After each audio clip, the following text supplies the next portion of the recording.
নমস্কাৰ বন্ধুসকল, মই আছোঁ এতিয়া ইণ্ডিয়া স্মাৰ্ট চিটি চণ্ডীগড়ত। মই এই ভিডিঅ'টোত এটা চণ্ডীগড়ৰ খুব ধুনীয়া পৰিৱেশ এটা দেখাম, খুব ধুনীয়া দৃশ্য এটা দেখাম। আপোনালোকে ভিডিঅ'টো শেষলৈ চাব। এতিয়া সন্ধিয়াৰ সময়, মই চণ্ডীগড়ৰ ৰাজপথেৰে গৈ আছিলোঁ।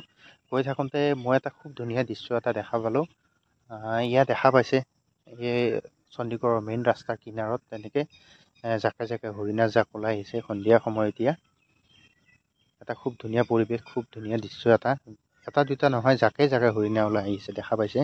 মই অকণ জুম কৰি দেখাইছোঁ। দেখা পাইছে ইয়াৰ মেইন ৰোড হয়।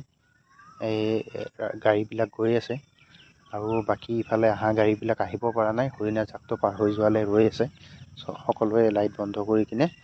আৰু এয়া আজিৰ কথা নহয়, চণ্ডীগড়ৰ ৰাজপথত তেনেকৈ নানা ধৰণৰ জীৱ জন্তু প্ৰায়ে দেখা পাই থাকোঁ। কিন্তু মই অইন দিনা মই সময় পোৱা নাছিলোঁ। আজি সময় পালোঁ। মই ভাবিলোঁ এটা ভিডিঅ' বনাই কিনে আপোনালোকক দেখুৱাওঁ, আপোনালোকৰ লগত শ্বেয়াৰ কৰোঁ বুলি এই ভিডিঅ'টো বনাইছোঁ। ধৰক আমাৰ তাত তেনেকৈ জীৱ জন্তু চাব লগা হ'লে আমি কাজিৰঙা বা অভয়াৰণ্যৰ ওচৰত যাব লাগিব, তেতিয়াহে দেখা পাওঁ। কিন্তু হ'লে চণ্ডীগড় দেশৰ এখন স্মাৰ্ট চিটি হয়। ইয়াত তেনেকৈ ৰাস্তাৰ মাজত এনেকৈ জীৱ জন্তু দেখা পোৱা যায়। আৰু এয়া আজিৰ কথা নহয়, প্ৰায়ে দেখা পোৱা যায়। দেখা পাইছে ৰাস্তা পাৰ হৈ আছে। এয়া চণ্ডীগড়ৰ মেইন ৰোড হয়। এটা খুব ধুনীয়া পৰিৱেশ।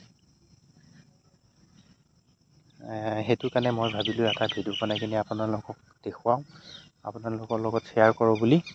আৰু কমেণ্ট কৰি জনাব, আমাৰ তাত যদি এনেকৈ ৰাস্তাত হৰিণা বা নানা ধৰণৰ জীৱ জন্তু ওলাই আহে তেতিয়া আমাৰ মানুহে কি কৰা উচিত বা কি কৰিব, এটা কমেণ্ট কৰি কিনে জনাব আপোনালোকৰ মতামতবিলাক। আৰু বন্ধুসকল, আশা কৰিলোঁ ভিডিঅ'টো চাই ভাল পালে।